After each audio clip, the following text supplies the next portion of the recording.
ಜಯ ಶ್ರೀಕೃಷ್ಣ.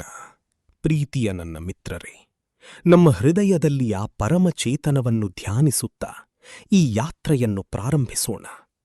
ಹೇ ಕೃಷ್ಣ, ಹೇ ಸರ್ವವ್ಯಾಪಿ ಚೈತನ್ಯ, ಇಂದು ಈ ಅಮೃತವಾಣಿಯನ್ನು ಕೇಳುತ್ತಿರುವ ಪ್ರತಿಯೊಬ್ಬ ಭಕ್ತನ ಮೇಲೆ ನಿನ್ನ ಕೃಪಾದೃಷ್ಟಿ, ಅದು ವಾಸ್ತವದಲ್ಲಿ ನಮ್ಮೊಳಗಿನ ಪ್ರಕಾಶವೇ ಆಗಿದೆ, ಸದಾ ಇರಲಿ ಮತ್ತು ಅವರ ಎಲ್ಲಾ ಆತ್ಮನಿರ್ಮಿತ ಕಷ್ಟಗಳು ದೂರವಾಗಲಿ. ಅವರಿಗೆ ನಮ್ಮ ಸತ್ಯ ಸ್ವರೂಪದ ಅರಿವಾಗಲಿ. ಮಿತ್ರರೇ, ಈ ಅದ್ಭುತ ವಾಣಿಯನ್ನು ಕೇಳುವ ಈ ಪ್ರಕ್ರಿಯೆಯಲ್ಲಿ ನಿಮ್ಮ ವಿಚಾರ ಮತ್ತು ಭಕ್ತಿಯನ್ನು ವ್ಯಕ್ತಪಡಿಸುತ್ತಾ ಕೆಳಗಿನ ಕಾಮೆಂಟ್ ಬಾಕ್ಸ್ನಲ್ಲಿ ಜಯ ಶ್ರೀ ರಾಧೇ ಕೃಷ್ಣ ಎಂದು ಖಂಡಿತವಾಗಿ ಬರೆಯಿರಿ. ನಿಮ್ಮ ಈ ಭಾವ ನಮ್ಮ ಈ ಸಾಮೂಹಿಕ ಯಾತ್ರೆಯನ್ನು ಇನ್ನಷ್ಟು ಶಕ್ತಿಯುತ ಮತ್ತು ಅದ್ಭುತವನ್ನಾಗಿಸುತ್ತದೆ. ಹಾಗಾದರೆ ಇನ್ನೀಕೆ ತಡ? ಆತ್ಮಶೋಧನೆಯ ಈ ದಿವ್ಯ ಜ್ಞಾನದತ್ತ ಸಾಗೋಣ. ಶ್ರೀಕೃಷ್ಣ ಹೇಳುತ್ತಾನೆ, ಹೊಗಳಿಕೆಗಳಿಂದ ಬೇಸರ ಪಡುವುದನ್ನು ಕಲಿ, ಏಕೆಂದರೆ ಮುಂದೆ ಸಾಗಲು ಕೆಲವೊಮ್ಮೆ ನಮ್ಮದೇ ಕೆಟ್ಟದ್ದನ್ನು ಕೇಳಬೇಕಾಗುತ್ತದೆ. ಇದೇ ನಿಜವಾದ ತಪಸ್ಸು. ಜ್ಞಾನಿಯ ಸಹವಾಸವು ಕಣ್ಣಿಗೆ ಕಾಣದ ಧೂಳನ್ನು ಸಹ ಸ್ವಚ್ಛಗೊಳಿಸುವ ಕನ್ನಡಿಯಾಗಿದೆ. ಯಾವ ಮನುಷ್ಯ ಸತ್ಯದಿಂದ ಓಡಿ ಹೋಗುವುದಿಲ್ಲವೋ ಅವನ ಜೀವನದಲ್ಲಿ ಭ್ರಮೆಗಳು ನೆಲೆಸುವುದಿಲ್ಲ. ಯಾರು ನಿನ್ನನ್ನು ನೋಡಿ ಹೊಟ್ಟೆಕಿಚ್ಚುಪಡುತ್ತಾರೋ ಅವರನ್ನು ದ್ವೇಷಿಸಬೇಡ. ಅವರು ನಿನ್ನನ್ನು ಒಪ್ಪಿಕೊಂಡಿದ್ದಾರೆ, ಏಕೆಂದರೆ ನೀನು ಅವರಿಗೊಂದು ಸವಾಲು. ಯಾವುದು ಆಗಬೇಕೋ ಅದಾಗಿಯೇ ತೀರುತ್ತದೆ, ಯಾವುದು ಆಗಬಾರದು ಅದಾಗುವುದಿಲ್ಲ. ಈ ನಿಶ್ಚಯದಲ್ಲಿ ಬದುಕುವವನು ಜಗತ್ತಿನ ಅತ್ಯಂತ ಕಠಿಣ ಪರಿಸ್ಥಿತಿಯಲ್ಲೂ ಶಾಂತಿಯಿಂದ ನಗುತ್ತಾನೆ. ಕುಟುಂಬ ಈಗ ನೆರೆಹೊರೆಯವರಂತಾಗಿದ್ದಾರೆ ಮತ್ತು ನೆರೆಹೊರೆಯವರು ಕೇವಲ ಧ್ವನಿಯ ವ್ಯಾಪ್ತಿಯಲ್ಲಿದ್ದಾರೆ. ಸಂಬಂಧಗಳ ವ್ಯಾಖ್ಯಾನ ಈಗ ಸ್ಥಳದಿಂದ ನಿರ್ಧಾರಿಸಲ್ಪಡುತ್ತದೆ, ಭಾವನೆಯಿಂದಲ್ಲ. ನಿಧಾನವಾಗಿ ವಯಸ್ಸು ತಿಳಿಸುತ್ತದೆ. ಕೆಲವು ಜನರನ್ನು ಕಳೆದುಕೊಳ್ಳುವುದು ವಾಸ್ತವದಲ್ಲಿ ತನ್ನನ್ನು ತಾನು ಕಂಡುಕೊಳ್ಳುವುದೇ ಆಗಿದೆ. ನೀನು ಹೋರಾಡಬೇಕಾದದ್ದು ನೀನೇ ಮತ್ತು ಗೆದ್ದ ನಂತರ ನಿಭಾಯಿಸಬೇಕಾದದ್ದು ನೀನೇ. ಇಲ್ಲಿ ಯಾರೂ ನಿನ್ನ ಪಾಲಿನ ಆಕಾಶವನ್ನು ಹೊರುವುದಿಲ್ಲ. ಹೆದರುತ್ತಲೇ ಇದ್ದರೆ ನಿನ್ನ ನಿರ್ಧಾರಗಳನ್ನು ಬೇರೆಯವರು ತೆಗೆದುಕೊಳ್ಳುತ್ತಾರೆ. ಒಂದು ದಿನ ಪಶ್ಚಾತ್ತಾಪ ಪಡಬೇಕಾದದ್ದು ನೀನೇ. ಗ್ರಹಕ್ಕೆ ಎಂದಿಗೂ ಬದಲಾಗುವುದಿಲ್ಲ. ನೀನು ಬಯಸಿದರು ಜನರು ಅವರು ಏನನ್ನು ನೋಡಲು ಬಯಸುತ್ತಾರೋ ಅದನ್ನೇ ನೋಡುತ್ತಾರೆ. ಅದಕ್ಕಾಗಿಯೇ ಯಾವುದೇ ಸ್ಪಷ್ಟೀಕರಣವಿಲ್ಲದೆ ನೆಮ್ಮದಿಯಿಂದ ಬದುಕು. ದೇವರು ನಿನಗಾಗಿ ತೆರೆದ ದಾರಿಯನ್ನು ಯಾರೂ ಮುಚ್ಚಲು ಸಾಧ್ಯವಿಲ್ಲ. ಯಾವುದು ಮುಚ್ಚಿಹೋಯಿತೋ ಅದು ನಿನಗಾಗಿ ಇರಲೇ ಇಲ್ಲವೆಂದು ತಿಳಿ. ವ್ಯಕ್ತಿಯ ಪ್ರವೃತ್ತಿ ಧಾರ್ಮಿಕವಾಗಿದ್ದರೆ ಅವನನ್ನು ಸ್ವತಃ ಭಗವಂತನೇ ರಕ್ಷಿಸುತ್ತಾನೆ, ಮತ್ತು ಯಾರು ಭಗವಂತನಿಗೆ ಸಮರ್ಪಿತರಾಗುತ್ತಾರೋ ಅವರು ಭಯ, ಚಿಂತೆ ಮತ್ತು ದುಃಖದಿಂದ ಮುಕ್ತರಾಗುತ್ತಾರೆ. ಶ್ರೀಕೃಷ್ಣ ಹೇಳುತ್ತಾನೆ, ಬಿಸಿಲು ಜೋರಾಗಿದೆ, ಆದರೆ ಸಮುದ್ರ ಎಂದಿಗೂ ಬತ್ತುವುದಿಲ್ಲ. ಯಾರು ಒಳಗಿನಿಂದ ಶಾಂತವಾಗಿರುತ್ತಾರೋ ಅವರನ್ನು ಹೊರಗಿನ ಗದ್ದಲ ಅಲಗಾಡಿಸಲು ಸಾಧ್ಯವಿಲ್ಲ. ಅದಕ್ಕಾಗಿಯೇ ಏನನ್ನು ಹೇಳಲಾಗದಿದ್ದಾಗ ಮೌನವಾಗಿ ಅತ್ತುಬಿಡು, ಏಕೆಂದರೆ ದೇವರಿಗೆ ಎಲ್ಲವೂ ತಿಳಿದಿದೆ. ನಿನ್ನ ಧ್ವನಿ ಯಾರದ್ದಾದರೂ ಆತ್ಮವನ್ನು ತಲುಪಬೇಕಾದರೆ ನಿನ್ನ ಕರೆಯು ಆತ್ಮದಿಂದಲೇ ಬರಬೇಕು. ಇಲ್ಲದಿದ್ದರೆ ಶಬ್ದಗಳು ಕೇವಲ ಕಿವಿಗೆ ತಲುಪುತ್ತವೆ. ಆತ್ಮಕಲ್ಲ ಸಾರಥಿ ಯಾವಾಗಲೂ ಜೊತೆಗಿರುತ್ತಾನೆ, ಆದರೆ ಗೆಲುವು ಅವನಿಗೆ ಸಿಗುತ್ತದೆ ಯಾರು ಎಲ್ಲಿ ಸೋಲಬೇಕೆಂದು ತಿಳಿದಿರುತ್ತಾರೆ ಅವರಿಗೆ. ಏಕೆಂದರೆ ಪ್ರತಿಯೊಂದು ಸೋಲು ಸೋಲಲ್ಲ, ಕೆಲವು ಸೋಲುಗಳು ಆತ್ಮವನ್ನು ಗೆಲ್ಲಿಸಲು ಇರುತ್ತವೆ. ಮನಸ್ಸು ಎಷ್ಟು ತೀರ್ಥಗಳಲ್ಲಿ ಸ್ನಾನ ಮಾಡಿದರೂ ಒಳಗಿನ ವಿಚಾರಗಳಲ್ಲಿ ಸಂಗ್ರಹವಾಗಿರುವ ಕೊಳೆಯನ್ನು ತೊಳೆಯಲು ಸಾಧ್ಯವಿಲ್ಲ. ಅದಕ್ಕಾಗಿ ಸತ್ಯ ನಾಮ ಬೇಕು, ಸತ್ಸಂಗ ಬೇಕು ಮತ್ತು ಸದ್ಗುರುವಿನ ಶರಣಾಗತಿ ಬೇಕು.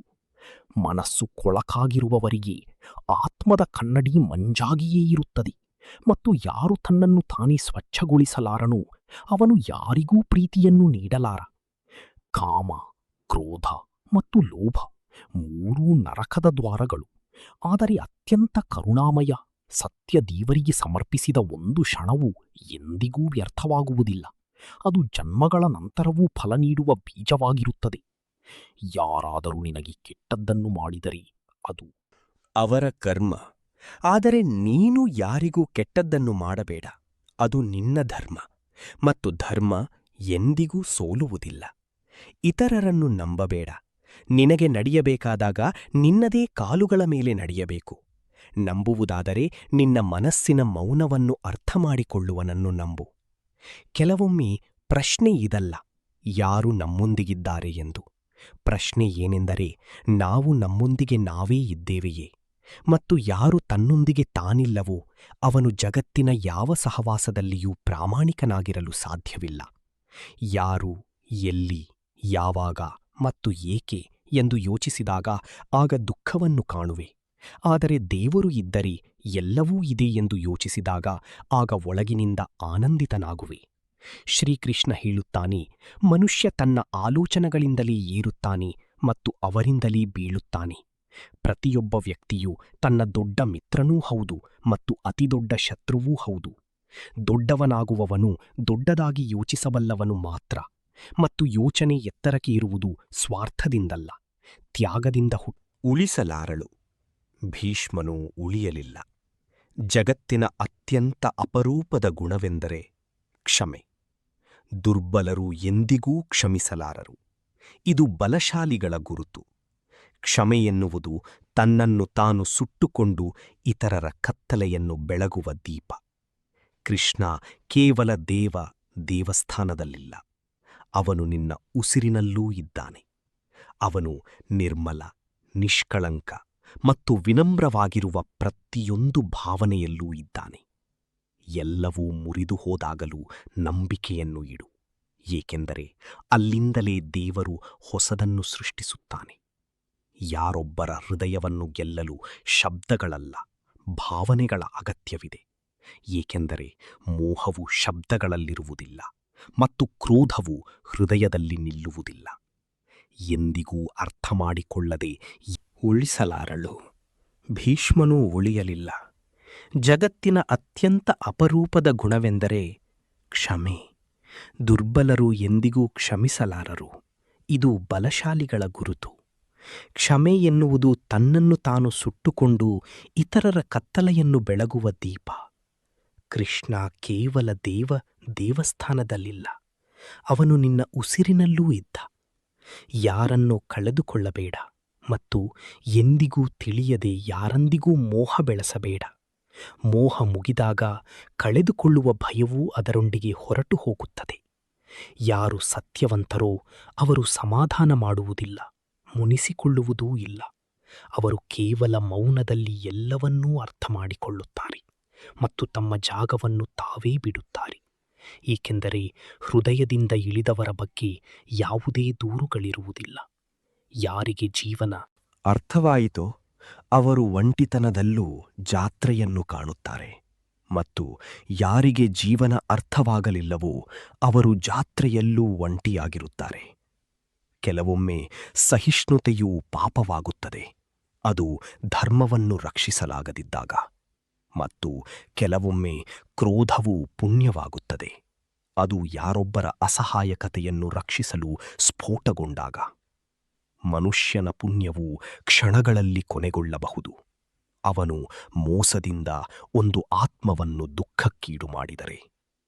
ಅವನು ರಾಜನಿರಲಿ ಅಥವಾ ಸಂತನಿರಲಿ, ಸತ್ಯದ ಹಾದಿಯಲ್ಲಿ ನಡೆಯುವುದು ಸುಲಭವಲ್ಲ. ಆದರೆ ನಡೆಯುವನು ತಡವರಿಸುತ್ತಾನೆಯೇ ಹೊರತು ಮುಳುಗುವುದಿಲ್ಲ. ಏಕೆಂದರೆ ಸತ್ಯದ ದೋಣಿ ಬಿರುಗಾಳಿಗಳಿಗೆ ಮುಳುಗುವುದಿಲ್ಲ. ನಿಮ್ಮ ಸಂಪತ್ತು ಪದವಿ ಮತ್ತು ಹಣವಾಗಿದ್ದರೆ ಅದು ನಶ್ವರ. ಆದರೆ ನಿಮ್ಮ ಆಸ್ತಿ, ಗೌರವ ಮತ್ತು ಚಾರಿತ್ರವಾಗಿದ್ದರೆ ಅದು ಅಕ್ಷಯ. ಪ್ರತಿಯೊಂದು ಸಮಸ್ಯೆಗೆ ಕೇವಲ 3 ಉಪಾಯಗಳಿರುತ್ತವೆ: ತಾಳ್ಮೆಯಿಂದರಿ, ಬದಲಾಯಿಸಿ ಅಥವಾ ಬಿಟ್ಟುಬಿಡಿ. 4ನೆಯ ಉಪಾಯವನ್ನು ಹುಡುಕಿದರೆ ಅಶಾಂತರಾಗಿರುತ್ತೀರಿ.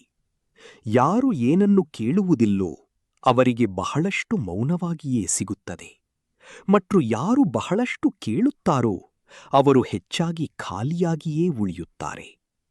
ಕೆಲವೊಮ್ಮೆ ಆ ಕರಿಯ ಕೃಷ್ಣನ್ ನಮ್ಮ ಪ್ರಾರ್ಥನೆಯನ್ನು ಕೇಳುತ್ತಾನೆ ಮತ್ತು ಉತ್ತರವನ್ನು ಕೊಡುತ್ತಾನೆ, ಆದರೆ ಆ ವಿಧಾನ ಸ್ವಲ್ಪ ಮೌನವಾಗಿರುತ್ತದೆ.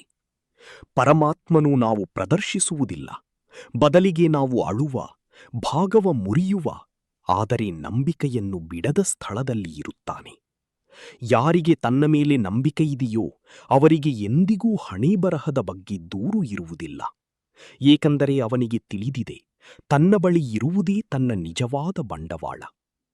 ನೀನು ನಿನ್ನನ್ನು ದುರ್ಬಲನೆಂದು ಭಾವಿಸಿದ್ದೀಯ, ಅದಕ್ಕಾಗಿಯೇ ನಿನ್ನ ಶಕ್ತಿ ನಿನಗೆ ಕಾಣಿಸುತ್ತಿಲ್ಲ. ಇಲ್ಲದಿದ್ದರೆ ನೀನು ಏನು ಮಾಡಬಲ್ಲೆಯೋ ಅದನ್ನು ಈ ಸೃಷ್ಟಿಯಲ್ಲಿ ಬೇರಾರೂ ಮಾಡಲು ಸಾಧ್ಯವಿಲ್ಲ. ಏನು ಸಿಕ್ಕಿದೆಯೋ ಅದನ್ನು ಉತ್ತಮಗೊಳಿಸುವುದನ್ನು ಕಲಿ. ಏಕೆಂದರೆ ಅದೃಷ್ಟವಂತರು ಎಂದರೆ ಎಲ್ಲವೂ ಚೆನ್ನಾಗಿ ಸಿಗುವವರಲ್ಲ, ಬದಲಿಗೆ ಏನು ಸಿಕ್ಕಿತೋ ಅದನ್ನು ಚೆನ್ನಾಗಿ ಮಾಡಿಕೊಳ್ಳುವವರು. ಕೃಷ್ಣ ಸುತ್ತಮುತ್ತಲೇ ಇದ್ದಾನೆ. ಕೇವಲ ಧ್ಯಾನವನ್ನು ಒಳಗೆ ತೆಗೆದುಕೊಂಡು ಹೋಗು. ಹೊರಗಿನ ಓಟದಲ್ಲಿ ಎಲ್ಲವೂ ಕಳೆದು ಹೋಗುತ್ತದೆ, ಆದರೆ ಯಾರು ಒಳಗೆ ಇಳಿಯುತ್ತಾರೋ ಅವರು ಎಲ್ಲವನ್ನೂ ಪಡೆಯುತ್ತಾರೆ. ಪ್ರೀತಿ ಮತ್ತು ವ್ಯಾಮೋಹದ ನಡುವಿನ ವ್ಯತ್ಯಾಸವನ್ನು ಅರ್ಥಮಾಡಿಕೋ. ಪ್ರೀತಿ ಮುಕ್ತಗೊಳಿಸುತ್ತದೆ, ವ್ಯಾಮೋಹ ಬಂಧಿಸುತ್ತದೆ. ಪ್ರೀತಿ ಎತ್ತರವನ್ನು ನೀಡುತ್ತದೆ, ವ್ಯಾಮೋಹ ಭಾರವಾಗಿಸುತ್ತದೆ. ದೇವರು ಹಗ್ಗವನ್ನು ಎಳೆದಾಗ ಮನುಷ್ಯ ಹೆಚ್ಚಾಗಿ ತನ್ನ ಸೊಕ್ಕಿನಿಂದ ಮುಖದ ಮೇಲೆ ಬೀಳುತ್ತಾನೆ. ಅದು ತನ್ನ ಜಾಣತನವೆಂದು ಅವನು ಭಾವಿಸುತ್ತಾನೆ. ಆದರೆ ಅವನಿಗೆ ತಿಳಿದಿರುವುದಿಲ್ಲ, ಅದೊಂದು ವ್ಯವಹಾರವಲ್ಲ, ಪ್ರಭುವಿನ ಒಂದು ಎಚ್ಚರಿಕೆಯಾಗಿತ್ತು.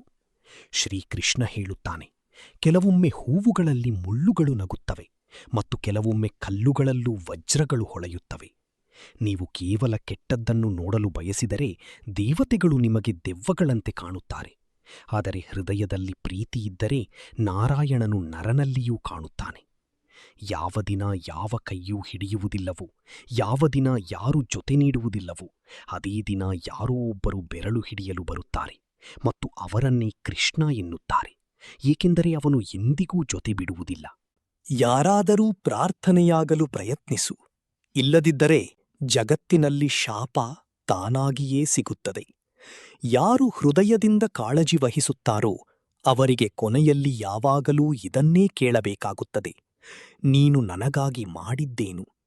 ಮತ್ತು ಯಾರು ಮೌನವಾಗಿ ಎಲ್ಲವನ್ನೂ ಮಾಡುತ್ತಾರೋ ಅವರ ಕಣ್ಣುಗಳಿಂದ ಕಣ್ಣೀರು ಸದ್ದಿಲ್ಲದೇ ಸುರಿದಾಗ ಅದನ್ನು ನೋಡುವವನು ಒಬ್ಬನೇ, ಅವನೇ ಕೃಷ್ಣ. ಆಗ ಅರ್ಜುನ ಕೃಷ್ಣನಿಗೆ ಹೇಳಿದನು, ಖುಷಿಯಲ್ಲಿ ಓದಿದರೆ ದುಃಖವಾಗುವಂಥವುದನ್ನು ಮತ್ತು ದುಃಖದಲ್ಲಿ ಓದಿದರೆ ಸಮಾಧಾನ ನೀಡುವಂಥವುದನ್ನು ಹೇಳು. ಕೃಷ್ಣ ನಕ್ಕು ಹೇಳಿದನು, ಈ ಸಮಯವೂ ಕಳೆದು ಹೋಗುತ್ತದೆ. ಯಾವುದು ಬರಲಿದೆಯೋ ಅದು ಕಳೆದ ನಿನ್ನೆಗಿಂತ ಉತ್ತಮವಾಗಿರುತ್ತದೆ. ಇದೊಂದೇ ಯೋಚನೆ ನಿನ್ನನ್ನು ಬೀಳಲು ಬಿಡುವುದಿಲ್ಲ. ಆದರೆ ನೆನಪಿಡು, ನೀನು ನಿನ್ನೊಳಗೆ ಇಳಿಯುವುದನ್ನು ಕಲಿಯುವವರೆಗೂ ನೀನು ನಿನ್ನನ್ನು ಅರ್ಥ ಮಾಡಿಕೊಳ್ಳಲು ಸಾಧ್ಯವಿಲ್ಲ. ಅಪೂರ್ಣ ಮಾಹಿತಿಯ ಅಹಂಕಾರವು ನಿನಗೆ ಪೂರ್ಣ ಸತ್ಯವನ್ನು ತೋರಿಸುವ ಭ್ರಮೆ ನೀಡಿದಾಗ ಮೌನವಾಗಿರುವುದು ಶ್ರೇಷ್ಠ. ಏಕೆಂದರೆ ಅಪೂರ್ಣ ಸತ್ಯವು ಕೆಲವೊಮ್ಮೆ ಪೂರ್ಣ ಸುಳ್ಳಿಗಿಂತ ಹೆಚ್ಚು ವಿಷಕಾರಿಯಾಗಿರುತ್ತದೆ. ರಾತ್ರಿ ಎಷ್ಟು ಆಳವಾಗುತ್ತದೆಯೋ ನಕ್ಷತ್ರಗಳು ಅಷ್ಟೇ ಹತ್ತಿರ ಬರುತ್ತವೆ, ಮತ್ತು ದುಃಖ ಎಷ್ಟು ದಟ್ಟವಾಗುತ್ತದೆಯೋ ದೇವರು ಅಷ್ಟೇ ಹತ್ತಿರ ಬರುತ್ತಾನೆ. ಕೆಲವೊಮ್ಮೆ ತಪ್ಪು ತಿಳುವಳಿಕೆ, ಕೆಲವೊಮ್ಮೆ ಅಹಂಕಾರ, ಈ ಎರಡು ವಿಷಯಗಳಿಂದಲೇ ಅತ್ಯಂತ ಸುಂದರವಾದ ಸಂಬಂಧಗಳು ಮುರಿದು ಹೋಗುತ್ತವೆ. ಮತ್ತು ನಂತರ ಸಂಬಂಧಗಳು ಮುರಿಯುವುದಿಲ್ಲ, ಒಳಗಿನಿಂದ ಮನುಷ್ಯ ಮುರಿದು ಹೋಗುತ್ತಾನೆ. ಶ್ರೀಕೃಷ್ಣ ಹೇಳುತ್ತಾನೆ, ನೀನು ಯಾವ ತಿರುವಿನಲ್ಲಿ ನಿಂತಿದ್ದೀಯೋ ಅಲ್ಲಿಂದಲೇ ನೀನು ನಿನ್ನ ಭಾಗ್ಯದ ಹೊಸ ಆರಂಭವನ್ನು ಮಾಡಬಹುದು. ಯಾರು ಸೋಲೊಪ್ಪಿಕೊಳ್ಳುತ್ತಾರೋ ಅವರು ಮರೆತು ಬಿಡುತ್ತಾರೆ. ಪರಮಾತ್ಮನು ಕೇವಲ ಬೀಳಿಸಲೂ ಅಲ್ಲ, ಎತ್ತಲೂ ಬರುತ್ತಾನೆ. ಕೆಲವೊಮ್ಮೆ ರುಕ್ಮಿಣಿಯಂತೆ ಅರಿಯದವಳು, ಕೆಲವೊಮ್ಮೆ ಮೀರಳಂತೆ ಚಡಪಡಿಸುವಳು. ಆದರೆ ಕೃಷ್ಣನ ನೋವನ್ನು ಕೇವಲ ರಾಧೆ ಮಾತ್ರ ಅರಿಯಬಲ್ಲಳು. ಕೆಲವೊಮ್ಮೆ ಭಗವಂತನ ಬಳಿ ಏನನ್ನೂ ಕೇಳಬೇಡ, ಕೇವಲ ಇಷ್ಟು ಹೇಳು, ಹೇ ಪ್ರಭು, ನನಗೆ ಪ್ರೀತಿ ತುಂಬಿದ ಕಣ್ಣುಗಳನ್ನು ಕೊಡು, ಶ್ರದ್ಧೆಯಿಂದ ಬಾಗಿದ ತಲೆಯನ್ನು ಕೊಡು, ಸಹಕರಿಸುವ ಕೈಗಳನ್ನು ಕೊಡು, ಮತ್ತು ನಿನ್ನ ಭಕ್ತಿಯಲ್ಲಿ ಮುಳುಗಿದ ಮನಸ್ಸನ್ನು ಕೊಡು. ಮನುಷ್ಯ ಹೊರಗಿರುವ ಪ್ರತಿಯೊಂದು ವಿಷಯದೊಂದಿಗೂ ಹೋರಾಡಬಲ್ಲ, ಆದರೆ ಒಳಗಿರುವುದರೊಂದಿಗೆ ಯುದ್ಧ ಮಾಡುವುದು ಅತ್ಯಂತ ಕಠಿಣ. ಕ್ರೋಧವನ್ನು ಪ್ರೀತಿಯಿಂದ, ಪಾಪವನ್ನು ಸದಾಚಾರದಿಂದ, ಲೋಭವನ್ನು ದಾನದಿಂದ ಮತ್ತು ಸುಳ್ಳನ್ನು ಸತ್ಯದಿಂದ ಸೋಲಿಸಬಹುದು. ಆದರೆ ಮೊದಲು ತನ್ನೊಳಗೆ ಗೆಲ್ಲಬೇಕಾಗುತ್ತದೆ. ದೇವರ ಹತ್ತಿರವಿರುವುದು ಯಾವುದೇ ಕರ್ಮಕಾಂಡವಲ್ಲ, ಬದಲಿಗೆ ಒಂದು ಮೌನ ಅನುಭೂತಿ. ಯಾವುದು ಹೃದಯದಿಂದ ಹೊರಬರುತ್ತದೆಯೋ ಅದು ಕರೆಯಾಗುತ್ತದೆ, ಮತ್ತು ಯಾವುದು ಆತ್ಮದಿಂದ ಹೇಳುತ್ತದೆಯೋ ಅದು ತಾನಾಗಿಯೇ ಕೃಷ್ಣನವರೆಗೆ ತಲುಪುತ್ತದೆ. ಹೃದಯವು ಅಳುವಲು ಬಯಸಿದಾಗ ಅತ್ತು ಬಿಡು, ಏಕೆಂದರೆ ಪ್ರಭು ಶಬ್ದಗಳಿಂದಲ್ಲ, ನಿನ್ನ ಮೌನದಿಂದ ಸಂವಾದಿಸುತ್ತಾನೆ.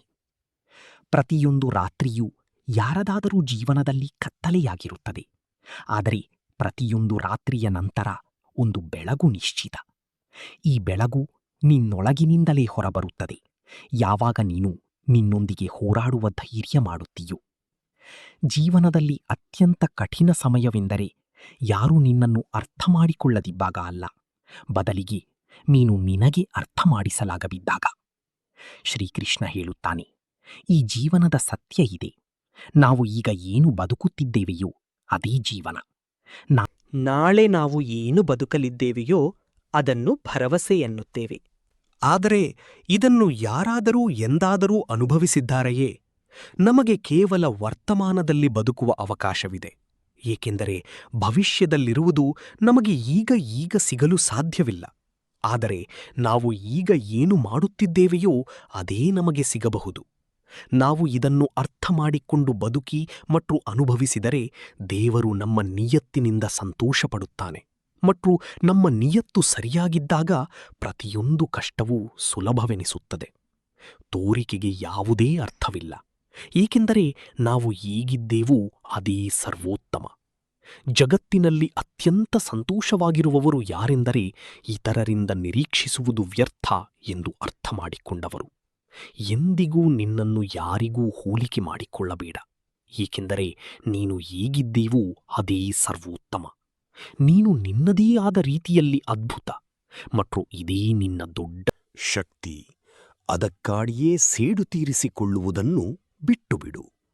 ಸುಮ್ಮನೆ ಕುಳಿತು ಕಾಯಿರಿ. ಯಾರು ನಿನ್ನೊಂದಿಗೆ ಕೆಟ್ಟದ್ದನ್ನು ಮಾಡಿದ್ದಾರೋ ಅವರ ಸೇಡನ್ನು ಸಮಯವೇ ತೀರಿಸಿಕೊಳ್ಳುತ್ತದೆ. ಸುಳ್ಳು ಹೇಳುವುದಾದರೆ ನನ್ನ ಬಳಿ ಎಲ್ಲವೂ ಇದೆ ಮತ್ತು ನೀನು ಇದ್ದೀಯಾ ಎಂದು ಹೇಳಬಹುದು. ಆದರೆ ಸತ್ಯವೇನೆಂದರೆ ನಾನು ಸತ್ಯ ಹೇಳಿದರೆ ಕೇವಲ ನೀನು ಮಾತ್ರ ಇದ್ದೀಯಾ. ಪ್ರೀತಿ ಎಂದಿಗೂ ತನ್ನ ಅಗತ್ಯಗಳನ್ನು ಪೂರೈಸಿಕೊಳ್ಳಲು ಇರುವುದಿಲ್ಲ.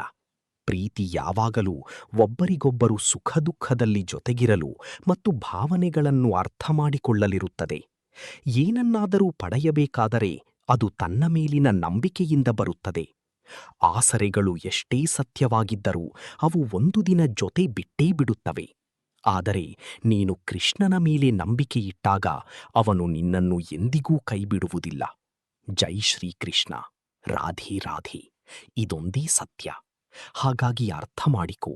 ಎಂದಿಗೂ ಅರ್ಥ ಮಾಡಿಕೊಳ್ಳದೆ ಯಾರನ್ನೂ ಇಷ್ಟಪಡಬೇಡ ಮತ್ತು ಅರ್ಥ ಮಾಡಿಕೊಳ್ಳದೆ ಯಾರನ್ನೂ ಕಳೆದುಕೊಳ್ಳಬೇಡ. ಏಕೆಂದರೆ ಮೋಹ ಕೇವಲ ಹೃದಯದಲ್ಲಿರುತ್ತದೆ, ಶಬ್ದಗಳಲ್ಲ. ಕ್ರೋಧ ಶಬ್ದಗಳಲ್ಲಿರುತ್ತದೆ, ಹೃದಯದಲ್ಲ. ಅಹಂಕಾರದಿಂದ ದೂರವಿರು. ನಿನಗೆ ಯಾರ ಅಗತ್ಯವೂ ಇಲ್ಲ ಎಂದು ಎಂದಿಗೂ ಭಾವಿಸಬೇಡ, ಮತ್ತು ಎಲ್ಲರಿಗೂ ನಿನ್ನ ಅಗತ್ಯವಿದೆ. ಎಂದಿಗೂ ಯಾರಿಂದಲೂ ನಿರೀಕ್ಷಿಸಬೇಡ, ಏಕೆಂದರೆ ನಿನಗೆ ಎಷ್ಟು ಸಿಕ್ಕಿದೆಯೋ ಅಷ್ಟು ಸಾಕು. ನಮಗೆ ಬೇಕಾದದ್ದು ಸಿಗದಿದ್ದಾಗ ನಾವು ಹೆಚ್ಚಾಗಿ ಚಿಂತಿತರಾಗುತ್ತೇವೆ.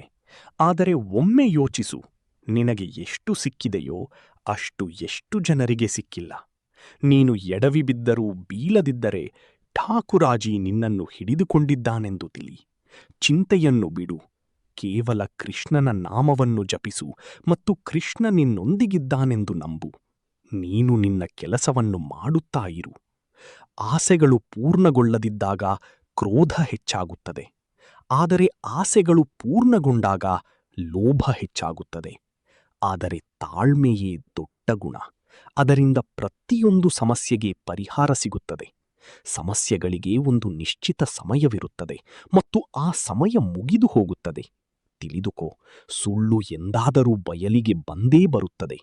ಮುರಿಯಬೇಕಾಗಿದ್ದ ಸಂಬಂಧಗಳು ಮುರಿದವು ಮತ್ತು ಮುರಿಯಬೇಕಾಗಿದ್ದ ನಂಬಿಕೆಗಳು ಮುರಿದವು. ಕೆಲವೊಮ್ಮೆ ಮುರಿದು ಹೋದ ಸಂಬಂಧವು ನಾವು ನಮ್ಮನ್ನೇ ನಂಬಬೇಕು ಎಂದು ಕಲಿಸುತ್ತದೆ. ಮುರಿಯುವುದೇ ಆಗಿದ್ದರೆ ನಾವು ಸಂಬಂಧವನ್ನೇ ಏಕೆ ಮಾಡುತ್ತಿದ್ದವು?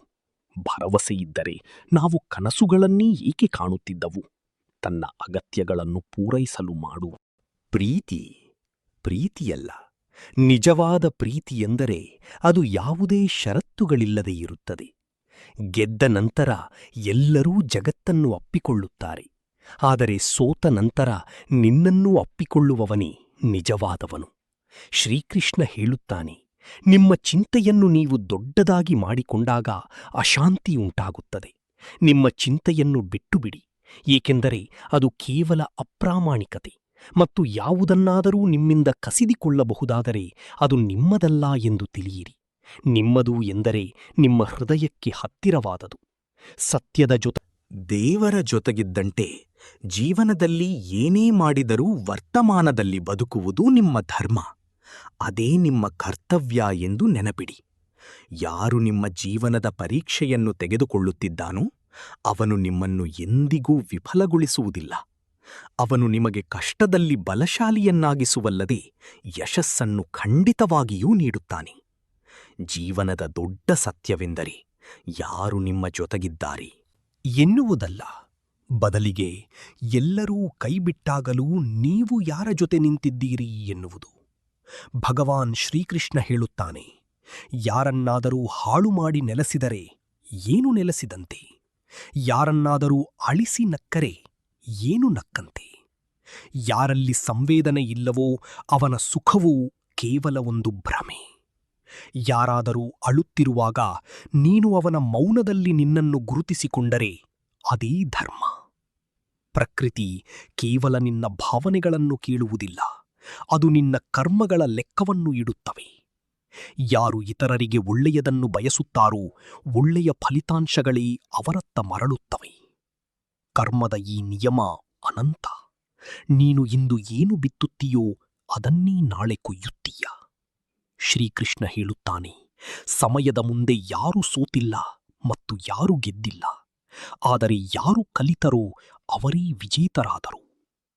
ಏನು ನಡೆಯುತ್ತಿದೆಯೋ ಅದು ಅವನ ನಿಯಂತ್ರಣದಲ್ಲಿ ಇದೆ, ಏಕೆಂದರೆ ಯಾವುದು ನಿಮ್ಮ ಯೋಚನೆಗೂ ಮೀರಿದೆಯೋ ಅದು ದೇವರ ಯೋಜನೆಗೆ ಒಳಪಟ್ಟಿದೆ. ಯಾರೂ ಕೇಳಿದರು, ದೇವರ ಅತಿ ಸಮೀಪದಲ್ಲಿ ಯಾರು ಇರುತ್ತಾರೆ? ಉತ್ತರ ಬಂತು. ಯಾರು ಸೇಡು ತೀರಿಸಿಕೊಳ್ಳುವ ಶಕ್ತಿ ಹೊಂದಿದ್ದರೂ ಕ್ಷಮಿಸುತ್ತಾರೋ ಅವರು. ಇಡೀ ಜಗತ್ತಿನಲ್ಲಿ ಯಾರೂ ಜೊತೆಗಿಲ್ಲದಿದ್ದಾಗಲೂ ಯಾರಾದರೂ ನಿನ್ನನ್ನು ಹಿಡಿದುಕೊಂಡರೆ ಅವರೇ ಶ್ರೀಕೃಷ್ಣ. ಶಬ್ದಗಳು ಮೌನವಾದಾಗ ಮತ್ತು ಕಣ್ಣೀರು ಹರಿಯತೊಡಗಿದಾಗ ಈಗ ಪ್ರಭು ಮಾತನಾಡಲಿದ್ದಾನೆಂದು ತಿಳಿಯಬೇಕು. ನಿನ್ನ ಮನಸ್ಸನ್ನು ದೂಷಿಸಬೇಡ, ನಿನ್ನ ಸಂಸಾರವನ್ನು ದೂಷಿಸಬೇಡ, ಏಕೆಂದರೆ ದುಃಖದ ಮೂಲ ಹೊರಗಿಲ್ಲ, ಅದು ಕೇವಲ ನಿನ್ನೊಳಗಿದೆ.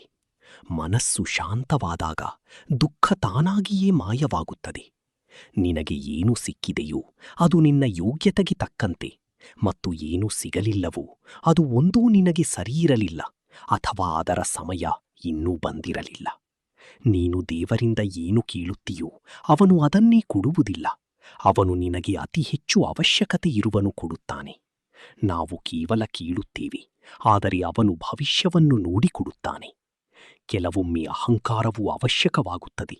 ಅದು ಸ್ವಾಭಿಮಾನದ, ಚಾರಿತ್ರ್ಯದ, ಸತ್ಯದ ರಕ್ಷಣೆಯ ವಿಷಯ ಬಂದಾಗ. ಗೀತೆಯಲ್ಲಿ ಸ್ಪಷ್ಟವಾಗಿ ಬರೆಯಲಾಗಿದೆ, ಮೂರ್ಖನಿಗೆ ಜ್ಞಾನ ನೀಡುವುದು ವಿಷಕ್ಕೆ ಅಮೃತವೆಂದು ತಿಳಿಸಿದಂತೆ. ಪ್ರತಿಯೊಂದು ಜ್ಞಾನವೂ ಪ್ರತಿಯೊಂದು ಮನಸ್ಸಿಗಾಗಿ ಇರುವುದಿಲ್ಲ. ಕೆಲವು ಮನಸ್ಸುಗಳು ಮೊದಲು ಭಕ್ತಿಯಿಂದ ಕರಗುತ್ತವೆ, ನಂತರ ಸತ್ಯವನ್ನು ಸ್ವೀಕರಿಸುತ್ತವೆ. ಕರ್ಮಭೂಮಿಯಲ್ಲಿ ನೀನು ಏನು ಮಾಡುತ್ತೀಯೋ ಭಾಗ್ಯವು ಅದೇ ಫಲವನ್ನು ನೀಡುತ್ತದೆ.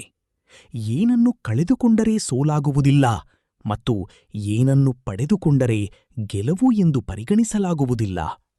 ಇದು ಸಮಯದ ಸ್ವಭಾವ, ಅದು ಚಲನಶೀಲ, ನಿಲ್ಲುವುದಿಲ್ಲ. ಕೆಲವರು ಕೇಳಿಯೂ ಸುಮ್ಮನಿರುತ್ತಾರೆ, ಕೆಲವರು ನೋಡಿದರೂ ನೋಡದಂತೆ ಇರುತ್ತಾರೆ. ಆದರೆ ಜೀವನದಲ್ಲಿ ಮುಂದೆ ಸಾಗುವವರು ಸಹಿಸಿಕೊಳ್ಳುವ ಬದಲು ಅರ್ಥಮಾಡಿಕೊಳ್ಳಲು ಪ್ರಾರಂಭಿಸುತ್ತಾರೆ.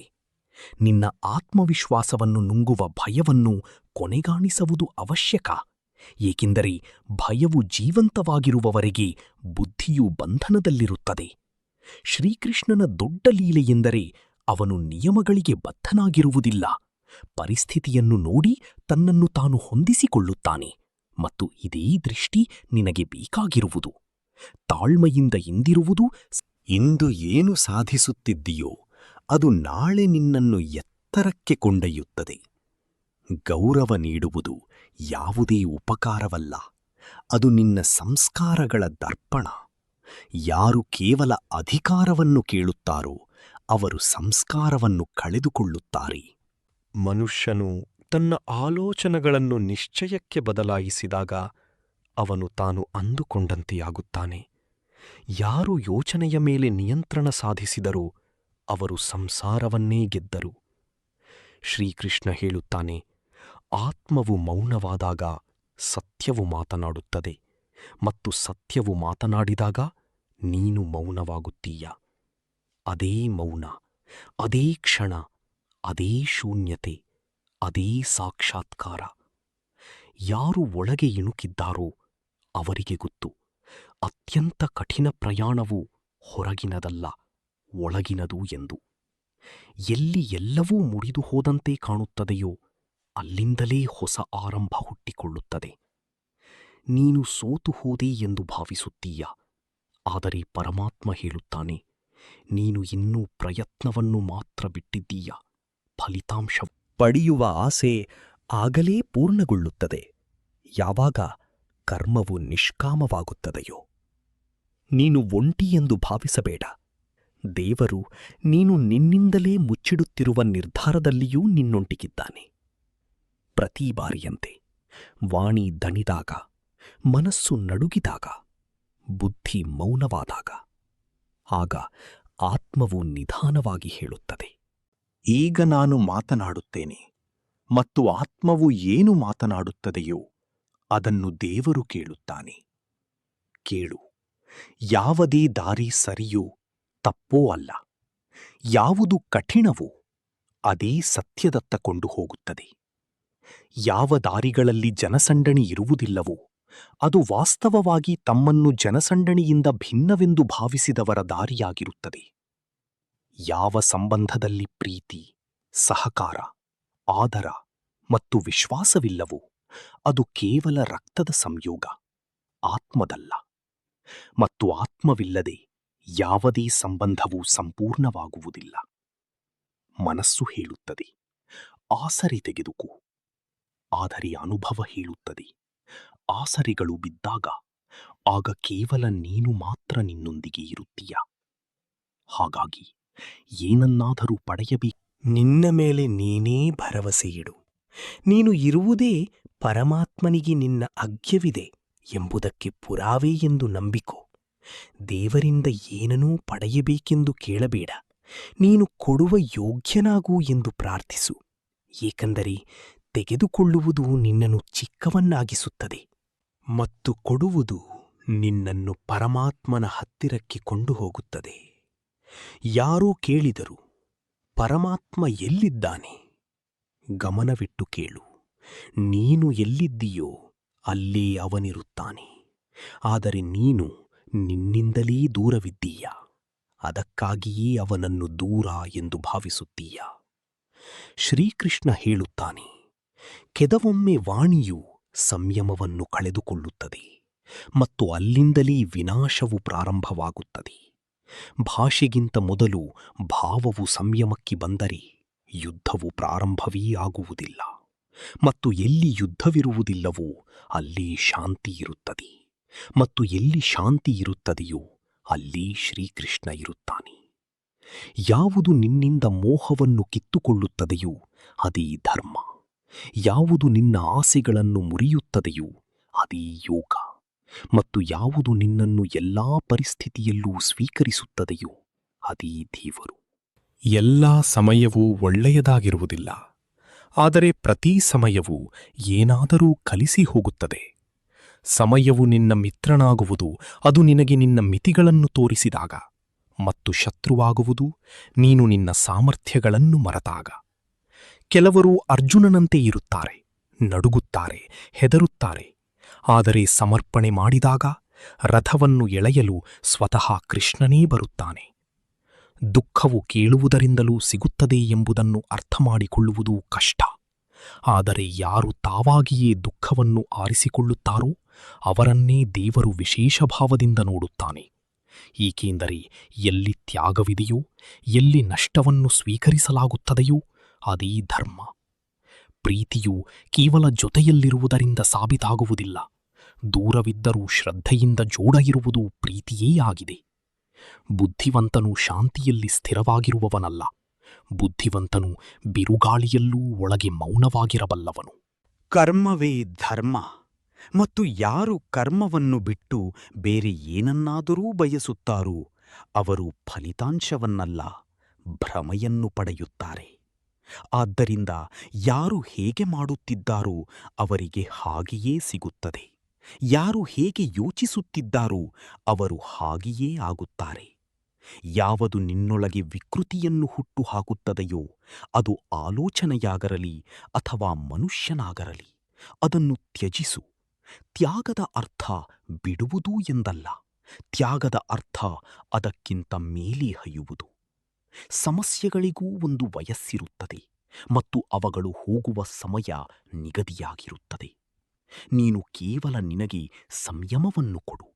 ನೋಡು, ಯಾವುದು ಇಂದು ನಿನ್ನನ್ನು ಮುರಿಯುತ್ತಿದೆಯೋ ಅದೇ ನಾಳೆ ನಿನ್ನನ್ನು ರೂಪಿಸುತ್ತದೆ. ಶ್ರೀಕೃಷ್ಣ ಹೇಳುತ್ತಾನೆ, ಕೆಲವೊಮ್ಮೆ ಜೀವನವು ನಿನ್ನನ್ನು ಎಲ್ಲಿಗೂ ಕೊಂಡೊಯ್ಯದಿದ್ದಾಗ ಅಲ್ಲಿಂದಲೇ ಆತ್ಮವು ನಿನ್ನನ್ನು ಒಳಗೆ ಕೊಂಡೊಯ್ಯುತ್ತದೆ, ಮತ್ತು ಅದೇ ಅತಿದೊಡ್ಡ ಮಾರ್ಗ. ಯಾರು ಹೊರಗೆ ನೋಡುತ್ತಾರೋ ಅವರು ಕೇವಲ ದೃಶ್ಯವನ್ನು ಕಾಣುತ್ತಾರೆ. ಯಾರು ಒಳಗೆ ಇಣುಕುತ್ತಾರೋ ಅವರು ದ್ರಷ್ಟಾರರಾಗುತ್ತಾರೆ. ನೆನಪಿನಲ್ಲಿಡು, ದುಃಖವನ್ನು ಮಾರಲಾಗುವುದಿಲ್ಲ ಮತ್ತು ಸುಖವನ್ನು ಖರೀದಿಸಲಾಗುವುದಿಲ್ಲ. ನೀನು ಹೇಗಿದ್ದೀಯೋ ಅದೇ ಸಾಕು. ಆದರೆ ನೀನು ಒಳಗಿನಿಂದ ಉರಿಯುವರೆಗೂ ಇದನ್ನು ತಿಳಿಯಲಾರೆ. ಮನಸ್ಸಿನ ಬೆಂಕಿಯೇ ಸರಿಯಾದ ದಾರಿಯನ್ನ. ರಾಧೇ ರಾಧೇ.